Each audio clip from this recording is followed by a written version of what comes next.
What's up, folks? It's Andrew Hobner for No Cap Space WBB, and this is a special for you this week.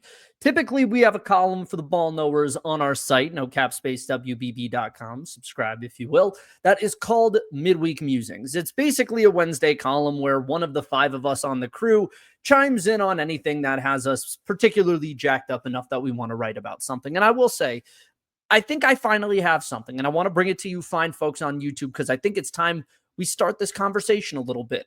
We're a month into the WNBA season, and we have an MVP discussion that needs to be had. I think there's been enough of a sample size. We're a quarter of the way through the season when you really think about it. Some teams have played 10 games. It's a 44-game season. We have 25% of the sample to decide an MVP. So for the people saying it's a little too early to do that, I disagree. I think we are finally at this point as we head into mid-June and really cross the official 1 month mark of the WNBA season.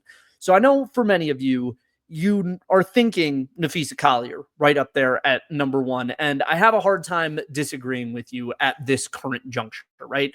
I'll put up Napheesa's statistics that she has put up so far this year within the WNBA. And the numbers, frankly, are pretty darn good.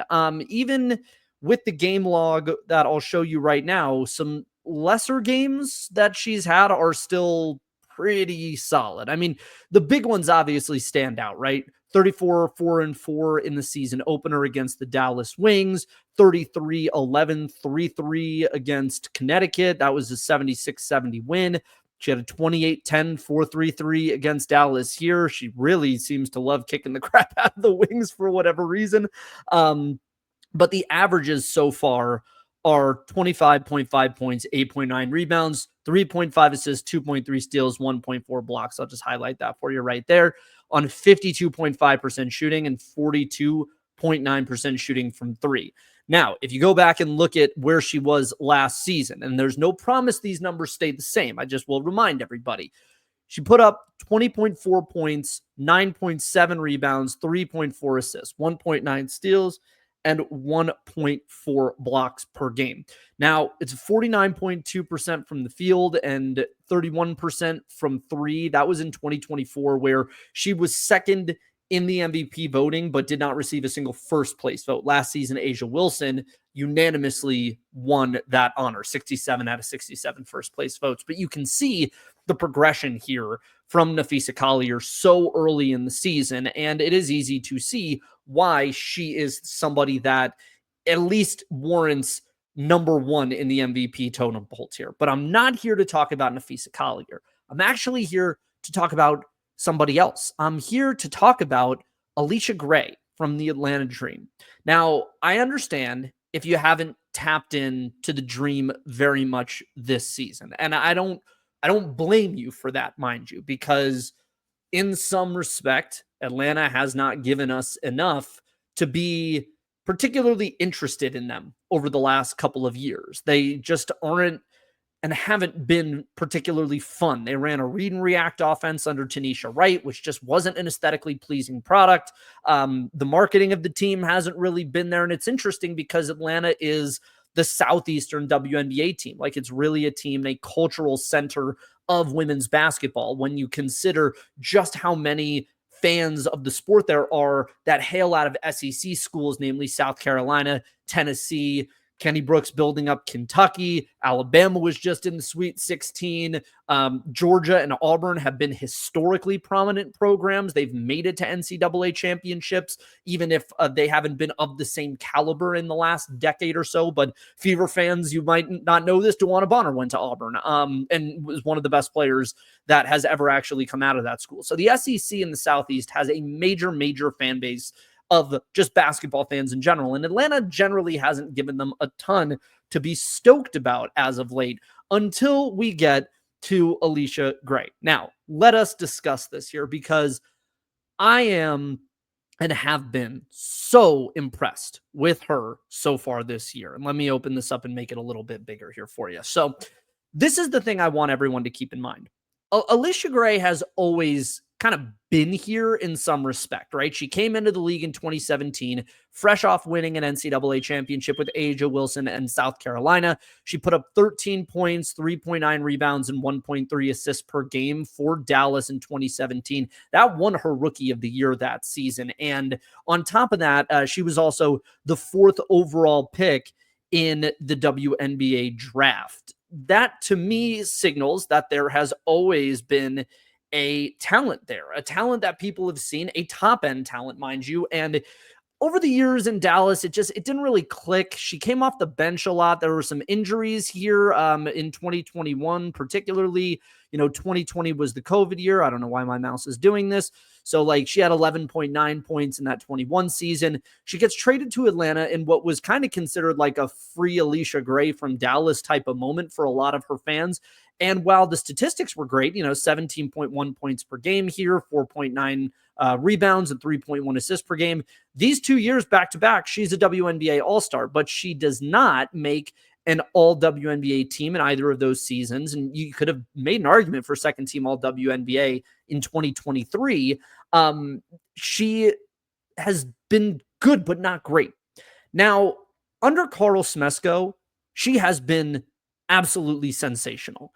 And the game logs really tell a story here of what she's been doing on all ends of the floor and in all aspects of the game as well. 25, 8, and 7 to open the season, 28, 5, 5, and 6, 28, 4, and 2, 23, 6, and 4. And the shooting percentages are just outrageous when you consider it. 50.4% from the field, 42.3% from 3. Let me bring this out and just show you how almost abnormal of a shooting clip this is for Allisha Gray and why I think it is sustainable in a Carl Smesko offense. At her best, 46.4, 46.5% from the field. At her best, 40.8% from 3. So this season, she is 3 full percentage points higher than her highest and another 2% or so higher than her highest average and shooting more threes than she ever has at this point.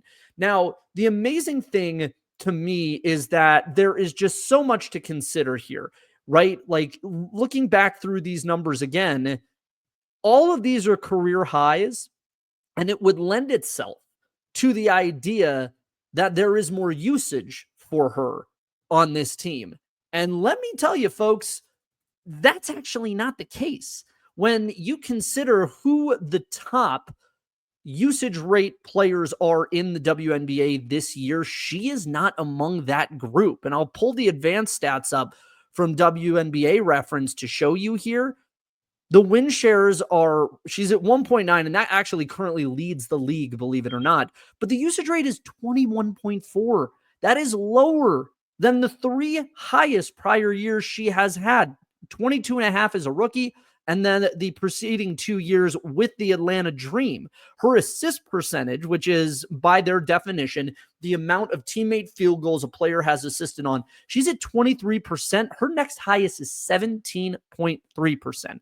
Now, the one thing I want to mention here too is the historical precedent for some of this stuff as well, because if we look back at the MVP race from last season, it's clear why A'ja Wilson was unanimous, mind you. These numbers, 10.9 win shares, her PER was a historic PER number 1 all time for a single season in WNBA history, 26.9 points per game, 11.9 rebounds per game, 1.8 assists, 2.6 blocks. She did everything. She did absolutely everything. She deserved to win it. But if you look at these numbers here, just from a counting stat perspective, Fee with 20.4, 9.7, as I mentioned. Brianna Stewart, 20.4, 8.5 rebounds. Caitlin Clark is here, 19.2 points per game, 5.7 rebounds, 8.4 assists. And Sabrina Ionescu in 6 with 18.2 points, 4.4 rebounds, 6.2 assists per game. Let's go back and look at Allisha Gray so far this year. 20.4 points per game, 5.3 rebounds per game, 4.4 assists per game. To me, that feels like a player that is in top 5 MVP voting if the stats hold. Obviously, Caitlin's going to be in this mix when she gets healthier, right? And if push comes to shove in that MVP race, we're going to have discussions about availability and play and number of games and sustainability and all those other things, right? But just from a sheer numbers and talent perspective, what we know Caitlin Clark can do on the floor and what we saw her do this year at the beginning before the quad injury happened, it's very obvious that she's going to be in this race toward the top. A'ja Wilson's going to be in this race toward the top. Napheesa Collier is currently number one in that tier at the top. But I think it's time that we start pushing Allisha Gray's name out into the ether a little more here. She's a top 5 player statistically and within the league, at least for me, whether it's an intangible thing or not, or a vibes-based judgment or not, she's moving like a top 5 player in the league right now. And Atlanta is 6-3 in a place where we really haven't expected them to be or seen them in a very long time. And if you add up the losses for for Atlanta, it's not bad. The losses themselves are bad. The Sun, the Mystics, and the Fever, of course. But they're all close. Like, it's an 8-point loss to the Sun. It's a 5-point loss to the Fever. It's a 4-point loss to the Mystics.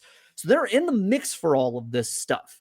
They beat the Fever. They beat the Storm. Like, they actually beat the Fever twice. They're a matchup nightmare for teams with Brianna Jones and Brittany Griner up front. And I know that there's a number 1 pick who we brand as generational in Ryan Howard when she's at her best. And I'd imagine if you're marketing the team, it's probably a little bit difficult to say, we're going to put this one player here, but not our number 1 player franchise cornerstone that we had in 2021.